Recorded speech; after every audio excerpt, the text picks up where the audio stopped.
Well, it started really with people inside, you know, who told us about that this was going on. So there was always a knowledge. I always knew from the beginning that people knew this was happening, that there was that they kept silent about something that they felt was wrong.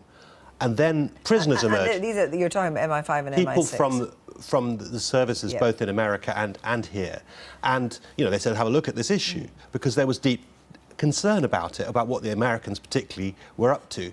And then prisoners came out and spoke about having been transported around, but nobody believed them. That was the point.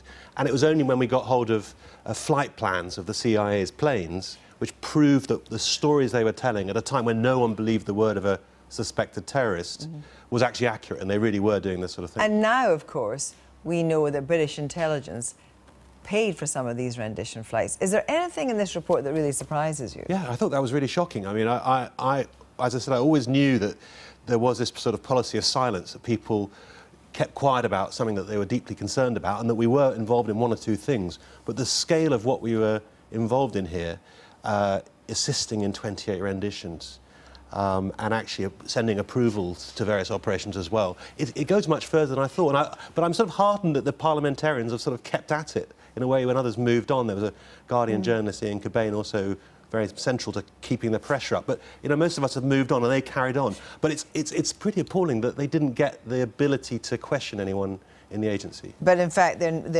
what the call is now is for that that judicial inquiry to be revived.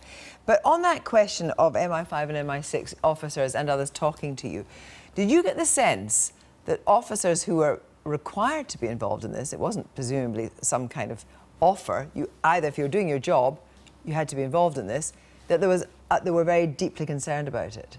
Well, yes, I think people were always aware that there was a dilemma here. They were dealing with... Could they talk to anyone? Obviously, they talked to you privately, but could they talk to anyone? People, you know, want to serve their country. They wanted to be there, and they wanted to help deal with the threat.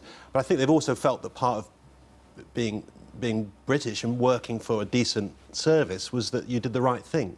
And I felt there wasn't really the channel for people to stand up, and they weren't getting political backing. You know, the cabinet, you know, were sending the message down, you know, that you should stand by whatever the Americans did, and there wasn't really a way that they weren't backed up by the politicians. There was no one they could go to. There was no one they could whistle blow to. That's right, and there weren't the politicians, you know, arguing on the policy level that we shouldn't do this sort of thing. It's interesting because obviously Lord Faulkner makes a distinction of what happens in 2004 when it becomes clear what's happening, and it's quite insistent that prior to 2004, the cabinet, filled with lawyers, had absolutely no notion of what was going on with rendition. I don't really buy that. First of all, even in this report, you know, it says, I don't know if it's true, but it says in the report that Jack Straw authorises the funding of a rendition flight, and that's after I've already published details about these operations. So that I find that surprising. But even before that, you know, the cabinet and the public knew about the large-scale arrests of all sorts of people on the battlefield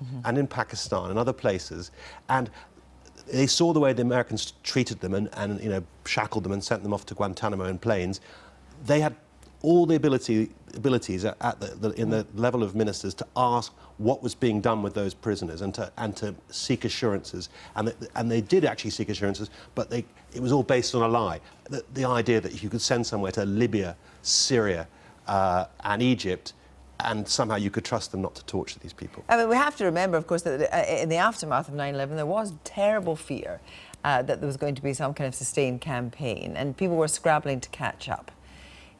Do you understand, in a way, why people didn't actually have almost like making up the rules as they went along?